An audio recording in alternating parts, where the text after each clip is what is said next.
Kinmu tertawa terbahak-bahak dan mengguncang tubuhnya, membuat Hulinger terlempar.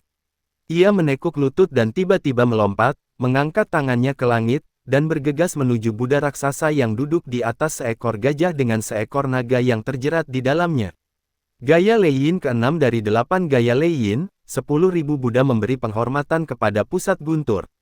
Ledakan, terdengar guntur di udara, dan dua sosok, satu melayang ke langit, dan yang lainnya jatuh ke tanah dengan cepat. Ada kegilaan di mata Kinmu. Ia mendongak dan menunggu sosok di udara itu jatuh. Yun Ke baru saja mendarat ketika tiba-tiba ia mendengar guntur di telinganya dan melihat tinju Kinmu mendekat. Setiap pukulan disertai ledakan guntur, gemuruh, dan debaran yang mencengangkan. Ledakan, ledakan, ledakan. Langkah kaki Kinmu terasa sangat berat, seperti gajah raksasa yang menginjak tanah. Otot-ototnya berkedut dan ia mengerahkan seluruh ototnya, meledakkan kekuatannya secara ekstrim.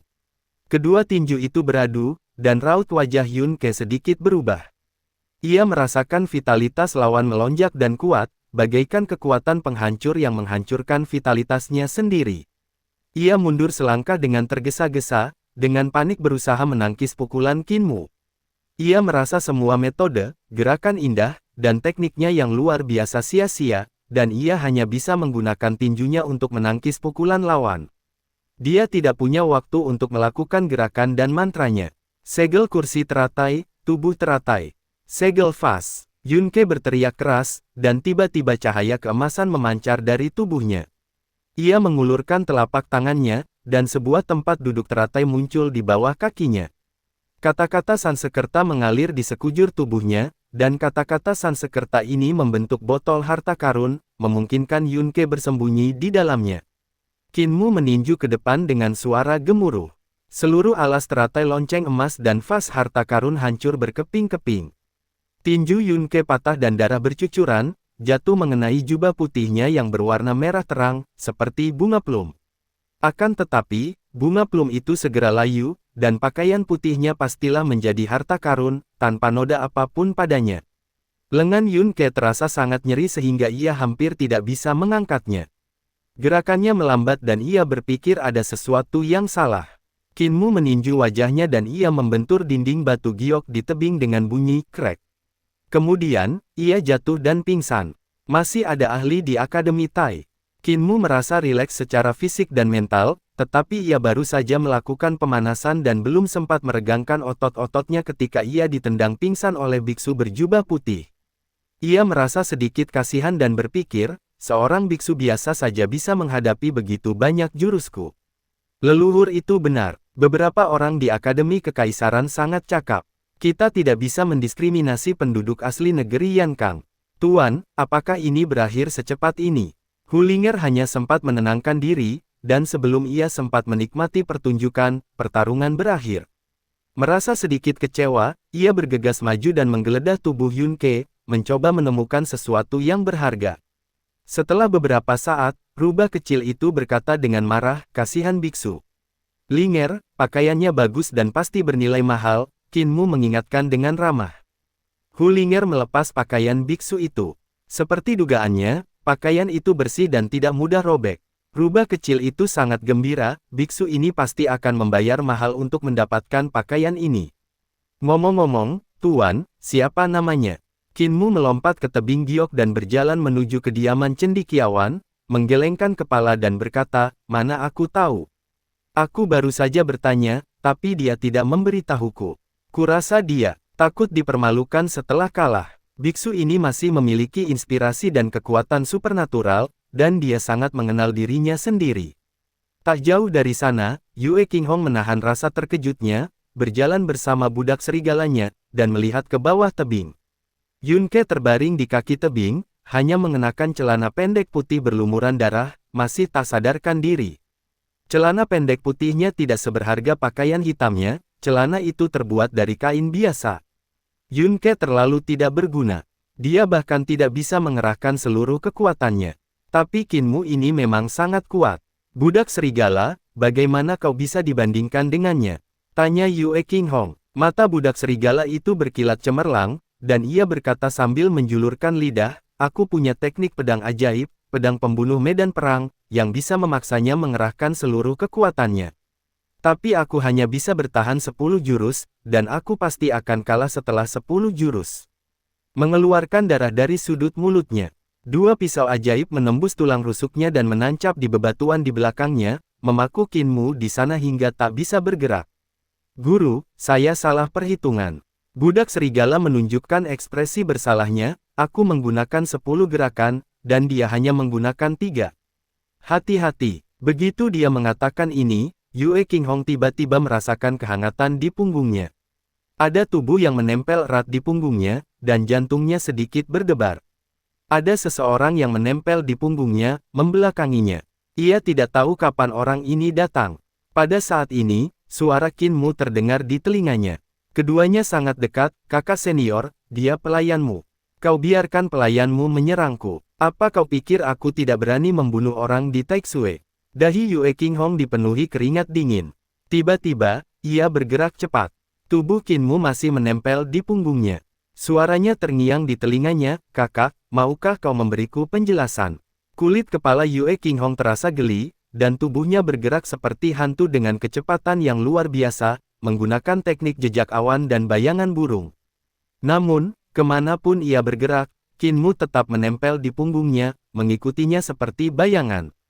Jejak awan dan bayangan burung adalah kelincahan terbaik yang pernah dipelajarinya. Meskipun ia belum bisa menggunakan kelincahan itu, ia masih bisa berjinjit di awan dan terbang rendah seperti burung. Namun, bahkan dengan kelincahan sekuat itu, ia tidak bisa menyingkirkan Qin Mu. Tiba-tiba, Yue Qinghong merasakan otot-otot bocah besar di belakangnya menggeliat seperti ular di bawah kulitnya. Ia tak kuasa menahan rasa ngeri, bahkan kulitnya yang halus pun merinding karena gemetar, jurus pamungkas dari gaya bertarung. Qin Mu mulai bergerak. Yue Qinghong menekan rasa takut di hatinya dan mengikuti Qin Mu. Dia tahu bahwa jurus spesial gaya bertarung itu hanya bisa digunakan dalam pertarungan jarak dekat. Selama dia tetap berada di belakang Qin Mu dan mencegahnya berbalik, akan sulit bagi Qin Mu untuk menggunakan jurus spesialnya. Baru saja Qin Mu menempel padanya, dan sekarang dia menempel pada Qin Mu, mengikuti jejak Qin Mu, tidak berani meninggalkan Qin Mu sama sekali. Jika aku pergi, aku takut kepala dan tubuhku akan terpisah. Dipukuli sampai sejauh ini oleh seorang guru perguruan bela diri pada dasarnya sama saja dengan hukuman mati. Keduanya berjalan cepat, saling membelakangi, dan di Gunung Taixueyuan, mereka bagaikan kupu-kupu yang menari-nari, melayang ke sana kemari. Banyak cendekiawan di gunung itu berhenti dan memandangi mereka, mengagumi mereka. Qin Mu berpakaian brokat, sementara Yue Qinghong berpakaian hijau. Mereka bagaikan dua sayap kupu-kupu, saling menempel erat, sungguh mudah membangkitkan imajinasi. Seorang cendekiawan mencibir, dasar sepasang anjing dan jalang, mereka mengeluarkan bau busuk yang menjijikkan bahkan di siang bolong. Tiba-tiba terdengar suara ledakan keras dan Qin Mu bersandar ke pilar istana Qingyang. Linger, ayo pergi. Qin Mu memanggil Hu Linger dan berkata, jangan coba-coba merampoknya. Kalau mau merampok, kau harus menggalinya keluar dari pilar. Dia sangat hebat, dia bahkan bisa mengimbangi kecepatanku. Dia ahli. Hu Linger buru-buru menyusulnya dan menoleh ke belakang dengan enggan, hanya untuk melihat Yue Qinghong dibenturkan ke pilar istana Qingyang oleh Qin Mu, dengan wajahnya tertanam di pilar. Sekelompok cendekiawan tercengang di sekitar. Cendekiawan yang baru saja menyebutkan bau busuk itu bahkan lebih terkejut lagi. Ia tak menyangka anak laki-laki dan perempuan yang sedang menari mesra tadi akan berbalik dan saling membunuh. Pemuda berpakaian brokat itu langsung menghantam gadis itu ke pilar kuningan. Sungguh brutal dan meninggalkan trauma psikologis pada orang-orang. Tak lama kemudian, Shen Wanyun datang dan menepukkan telapak tangannya ke pilar kuningan. Pilar itu bergetar hebat, dan Yue Qinghong, yang tertancap di dalamnya, jatuh seolah tersengat listrik, lalu pergi dengan wajah tertutup. Hidung dan wajah gadis itu memar dan bengkak, dan dia merasa sedikit malu. Ia bisa saja melarikan diri dari pilar perunggu sendirian, tetapi ada cendekiawan yang mengawasi di luar, dan ia merasa terlalu malu untuk melakukannya, jadi ia terus bersembunyi di pilar, berniat keluar setelah jumlah orang di sekitarnya berkurang. Namun, semakin banyak orang yang mengerumuninya. Shen Wanyun datang ke batu tempat budak serigala digantung dengan pedang, mengeluarkan dua pedang ajaib, menyelamatkan budak serigala, lalu melompat dari tebing giok, melepaskan mantel luarnya, mengenakannya pada biksu Yunkei, menutupi tubuhnya, dan akhirnya membangunkannya. Yunkei melihat bahwa ia hanya memiliki celana pendek putih yang tersisa. Ia segera menyadari bahwa setelah pingsan, ia telah dirampok oleh pemuda bernama Kinmu. Ia tak kuasa menahan rasa malu dan bersalah. Jubah hitam putihnya sangat berharga, bahkan lebih berharga daripada senjata spiritual biasa. Yunkei menjual semua hartanya untuk mengumpulkan uang guna membeli jubah hitam, tetapi akhirnya dilucuti oleh Kinmu. Tak lama kemudian, Shen Wanyun, Yunkei, Lang Nu, dan Yue Qinghong berkumpul kembali. Shen Wanyun tersenyum dan berkata, "Adik laki-laki, adik perempuan, seberapa hebatkah Kinmu?" Yue Qinghong mendengus dingin, "Kau tidak yakin bisa mengalahkannya, jadi kau membiarkan kami menjadi garda terdepan untuk menguji latar belakangnya. Kakak senior, kau agak licik, ya." Shen Wanyun berkata dengan tenang, "Semua adil dalam perang, inilah kebenaran yang kupelajari di medan perang.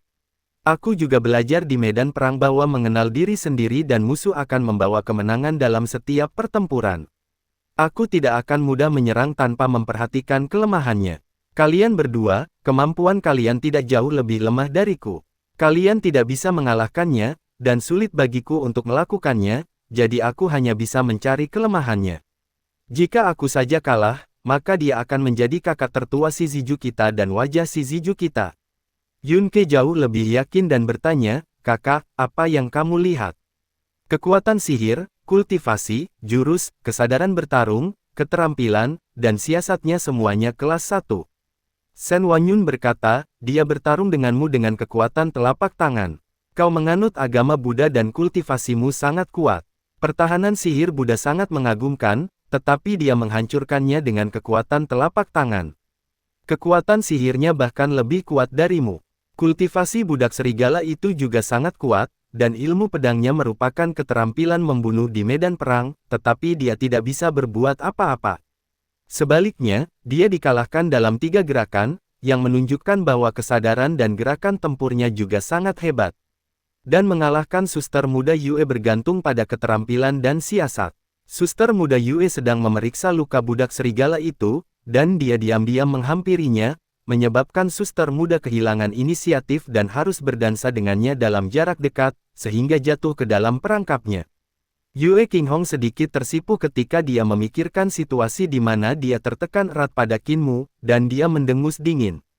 Shen Wanyun berkata, dia menghunus pedang dengan sangat cepat, menyebabkan Taois Ling Yun terluka dan dipermalukan di depan istana, yang menunjukkan bahwa ilmu pedangnya adalah yang terkuat. Dan dia mengalahkan lebih dari selusin cendekiawan di kediaman cendekiawan dengan sihir, mengendalikan pikiran mereka, dan dia juga mahir dalam sihir. Orang ini hampir tidak memiliki kelemahan. Semakin Yunkei dan Yue Qinghong mendengarkan, semakin ketakutan mereka. Meskipun Yue Qinghong telah mengetahui jurus-jurus yang digunakan Kinmu untuk mengalahkan banyak cendekiawan demi mengenal dirinya sendiri dan musuhnya, ia tetap tidak tahu sebanyak Shen Wanyun. Fakta bahwa Shen Wanyun mampu duduk di kursi kakak senior tertua si Ziju dalam beberapa tahun terakhir memang bukan reputasi yang salah. Bagaimana kita bisa mengalahkan seseorang yang begitu sempurna dan tanpa cacat? Gumam Yunkei. Shen Wanyun berkata dengan tenang, "Ini terkait dengan reputasi si Ziju kita, reputasi Akademi Teixue kita, dan reputasi para cendekiawan negeri Yankang. Dia harus dikalahkan apapun yang terjadi. Dia orang buangan yang keluar dari Daksu. Kalau dia tidak kalah, hehe, bukankah itu berarti para cendekiawan negeri Yankang kita tidak sebaik orang buangan?" Dia terkejut dan berkata perlahan, "Dia tidak punya kelemahan dalam hal-hal ini, jadi aku menggunakan otakku untuk menemukan kelemahan dalam keahliannya. Dan aku menemukannya." Yunkei dan Yue Qinghong terkejut dan menatapnya. Shen Wanyun tersenyum dan berkata, "Aku menemukan kelemahan tekniknya. Saat dia mengaktifkan tekniknya dan menggunakan energi vitalnya untuk mengalirkan energinya saat bertarung denganmu, ada kekurangan yang hampir tak terlihat. Itulah kelemahannya. Aku perlu mengamatinya sebentar sebelum aku bisa tahu persis letak kelemahannya." Yue Qinghong pun yakin dan mendesah, "Bukan tanpa alasan kami dikalahkan olehmu beberapa tahun terakhir ini. Kau memang lebih hebat dari kami." Shen Wanyun tersenyum dan berkata, "Kalau bukan karenamu, aku tidak akan mencapai kemajuan secepat ini." Momentummu untuk mengejar ketertinggalan memaksaku untuk bekerja keras. Ketika aku mengetahui letak kelemahannya, aku akan bertindak dan mengalahkannya secara terbuka di depan semua cendekiawan Akademi Kekaisaran demi menjaga reputasiku sebagai cendekiawan Yan Kang. Di kediaman cendekiawan, Qin Mu berjalan di sepanjang jalan dan melihat banyak cendekiawan dengan wajah ketakutan. Jelas, banyak orang telah melihat Qin Mu mendorong Yue Qinghong ke pilar perunggu dan memaku budak serigala ke batu. Diperkirakan seseorang telah menerima kabar bahwa Yun Ke telah pingsan dan terlempar dari tebing. 2 dari 3 master teratas Shiziju telah dihajar habis-habisan oleh orang-orang terlantar dari Daksu. Selain Shen Wanyun, siapa lagi yang bisa menjadi lawan Qin Mu? Qin Mu membuka pintu dan masuk. Kemudian rubah kecil itu menjulurkan kepalanya dan berteriak, "Ada yang mau kotak pedang ini? Kalau tidak ada yang mau, kami jual saja ke ibu kota." "Tunggu sebentar." Seorang cendekiawan buru-buru berkata, "Tunggu sebentar, aku ingin membeli kembali kotak pedangku." "Jangan jual punyaku juga. Aku akan datang dan menebusnya kalau sudah punya cukup uang." Rubah kecil, "Gaji bulananku belum datang. Bisakah kau bersikap fleksibel dan biarkan aku mengambil kembali kotak pedang itu dulu? Kalau begitu, sebaiknya kamu tulis surat utang dan ambil kembali saat kamu sudah punya uangnya." Setelah Hulinger selesai membereskan kotak pedang di halaman, ia masuk ke dalam rumah sambil memegang beberapa lembar surat utang. Ia berkata, "Tuan, apakah menurut Tuan surat utang ini ditulis dengan benar?" "Saya tidak bisa membaca." Qin Mu tersenyum dan berkata, "Beraninya kau menulis surat utang kalau kau tidak bisa membaca. Surat utang ini benar, simpan saja." Hulinger sangat gembira dan buru-buru menyembunyikan surat utang itu di lubang di dinding. Qin Mu memanggilnya dan berkata, "Masih ada 2 hari sebelum sekolah dimulai. Aku akan mengajarimu keterampilan spiritual penciptaan." Hulinger duduk dengan serius, dan Qin Mu mulai menjelaskan seni spiritual penciptaan secara detail. Seni spiritual penciptaan adalah bab terakhir dari 7 bab penciptaan dalam Sutra Agung Kebangkitan Iblis Surgawi. Keterampilan ini dapat dilatih oleh manusia dan monster. Qin Mu telah mempelajari Sutra Agung Kebangkitan Iblis Surgawi dengan saksama akhir-akhir ini dan menemukan bahwa seni spiritual penciptaan mungkin lebih cocok untuk monster. Ia belajar di bawah bimbingan seorang pria tunarungu yang banyak membaca. Pria tunarungu itu tidak hanya mengajarinya Konfusianisme, tetapi juga berbagai puisi kuno, yang sangat sulit dibaca. Namun, justru karena inilah, Qin Mu merasa jauh lebih mudah memahami kitab suci lainnya. Qin Mu mencoba menjelaskan seni roh penciptaan kepada rubah kecil itu dengan cara yang sederhana dan mudah dipahami. 7 bab penciptaan termasuk dalam keterampilan unggulan dalam Sutra Iblis Kultivasi Agung. Sutra Iblis Kultivasi Agung adalah keterampilan yang dapat menjadi dewa atau iblis. Ini adalah kitab suci tertinggi dari Sekte Iblis. Seni roh penciptaan dapat digolongkan di antara keterampilan-keterampilan tersebut. Sungguh menakjubkan keterampilan ini. Selama 2 hari terakhir, Qin Mu tinggal di rumah dan mengajarkan seni spiritual penciptaan kepada Hulinger. Hulinger telah menguasai seni ini dan mencoba mengembangkan janin spiritual. Tujuan penciptaan keterampilan penciptaan ini adalah untuk mengubah janin roh. Jika itu adalah tubuh roh kura-kura hitam, janin rohnya adalah janin roh kura-kura hitam. Melalui keterampilan penciptaan ini, ia dapat mengubah janin roh kura-kura hitamnya menjadi janin roh harimau putih, atau menjadi janin roh lainnya. Bahkan, sifat vitalitasnya pun akan berubah. Dapat dikatakan bahwa ini adalah keterampilan magis kelas 1 dalam Sutra Yu Tianmo Agung. Tentu saja, masing-masing dari 7 teknik dalam bab penciptaan sangatlah ajaib dan tidak termasuk dalam teknik spiritual penciptaan. Alasan mengapa Qin Mu berpikir bahwa seni spiritual penciptaan lebih cocok untuk monster terutama karena binatang buas atau monster aneh seperti Foxlinger dan kera iblis tidak memiliki janin spiritual dan tidak memiliki harta suci. Karena tidak ada, kita hanya dapat menciptakannya sendiri. Dengan mempraktikkan seni spiritual penciptaan, Foxlinger dapat memiliki janin spiritualnya sendiri, dan juga dapat mengubah bentuk janin spiritual tersebut. 2 hari kemudian, Tai Academy akhirnya dibuka. Qin Mu, bersama para cendekiawan baru lainnya, mengikuti Akademi Kekaisaran Keperbendaharaan untuk menerima kotak pedang, ramuan, pakaian, tungku ramuan, batu giok, kuas tulis, tinta, dan pelat buku, serta sekantong uang. Mereka mengatakan itu adalah gaji, tetapi Qin Mu mendengar para cendekiawan mengatakan itu adalah gaji bulanan yang bisa diterima sebulan sekali. Meskipun jumlahnya tidak banyak, hanya sekitar selusin koin, itu sudah merupakan kekayaan yang cukup besar bagi orang biasa.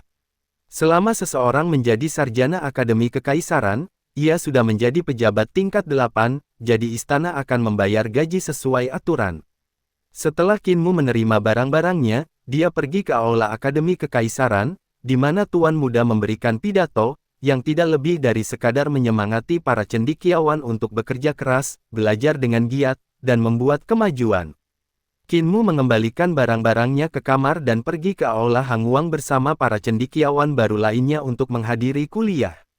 Ada juga anak-anak kerajaan yang datang untuk belajar bersama. Qin Mu melihat sekeliling dan melihat seorang gadis yang dikenalnya mengerjap ke arahnya, tetapi ketika bertemu pandang dengan orang lain, gadis itu menjadi sangat pendiam. Adik ketujuh, apa yang kau lakukan? Gadis itu adalah Ling Yuxiu. Seorang pangeran di sebelahnya melihatnya menatap Qin Mu berulang kali, sedikit mengernyit, dan bertanya dengan suara rendah. Di aula Hanguang, seorang pria berjubah hitam berlutut dengan pedang di lututnya. Ia adalah Akademi Kekaisaran Aula Hanguang. Tatapannya setajam pedang. Ia memandang sekeliling ke arah para cendekiawan, lalu jatuh pada Qin Mu. Matanya bergetar dan ia berkata perlahan, Aula Hanguang adalah aula pembelajaran pedang. Apa itu Hanguang? Orang suci itu berkata, aku punya 3 pedang, kau boleh memilih yang manapun yang kau inginkan. Tak satu pun dari pedang itu bisa membunuh orang. Izinkan aku menjelaskan wujudnya terlebih dahulu. Salah satunya disebut Hanguang. Pedang itu tak terlihat saat kau melihatnya, dan tak dapat digunakan saat kau menggerakkannya. Apapun yang disentuhnya tak terbatas, dan pedang itu menembus benda-benda tanpa mereka sadari. Inilah asal mula Hanguang. Saat kau mencapai tingkat ini, kau adalah Dewa Pedang. 1. Qin Mu terkejut dan bertanya-tanya dalam hatinya, perguruan tinggi kekaisaran ini adalah kepala balai pedang gereja suci saya. Master balai pedang bertubuh tinggi dan kuat, berpakaian hitam, dan sangat angkuh. Selama ujian di 360 ruangan, ia tertusuk pedang Qin Mu dan bahkan tidak sempat melakukan gerakan apapun. Tapi Qin Mu merasa aneh. Lagi pula, Akademi Tai adalah tempat suci tertinggi di kerajaan Yankang. Bagaimana mungkin pemimpin sekte iblis juga direkrut di sini? Kepala balai pedang selesai menjelaskan asal-usul balai Hanguang dan berkata, ketika pedang digunakan di ranah Hanguang, ia telah mencapai tingkat yang luar biasa, ranah tertinggi, dan oleh karena itu disebut pedang Dao. Hanya ada 1 atau 2 orang di dunia yang telah mencapai tingkat ini, dan hanya ada 1 orang yang disebut Dewa Pedang Hanguang. Aku jauh dari itu. Kalian semua adalah cendekiawan dari berbagai tempat, dan kalian harus berusaha mencapai ranah ilmu pedang tertinggi dan jangan pernah mengendur. Hari ini, aku akan mengajarkan kalian dasar-dasar ilmu pedang, gaya pedang paling sederhana seperti menusuk, memetik, menyeka, dan awan. Para cendekiawan di aula sangat terkejut. Aula Hanguang di Akademi Kekaisaran tidak mengajarkan teknik pedang tingkat lanjut, melainkan teknik pedang paling sederhana dan dasar-dasar memotong rambut. Apakah mereka masih perlu masuk Akademi Kekaisaran untuk mempelajarinya? Kepala balai pedang berkata dengan sungguh-sungguh, jangan remehkan fondasi ilmu pedang. Jika fondasinya tidak kokoh, semua ilmu pedang magis akan sia-sia. Lebih dari 3 tahun yang lalu, aku bertemu seorang anak yang baru berusia 11 atau 12 tahun. Fondasinya sangat kokoh. Aku melawannya di tingkat janin spiritual, dan dia mengalahkanku dengan pedang kayu.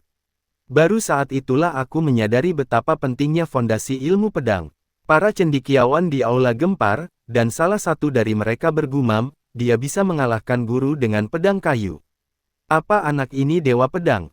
Master balai pedang menggelengkan kepala dan berkata, belum. Anak ini baru berusia 15 tahun. Mustahil baginya untuk mencapai alam dewa pedang. Catatan 1, bagian ini dikutip dari Lizzie Tangwen, yang membahas tentang 3 pedang ajaib, Hanguang, Cheng Ying, dan Xiao Lian, yang juga dikenal sebagai 3 pedang Sang Tianzi, yang berarti 3 alam pedang Tao.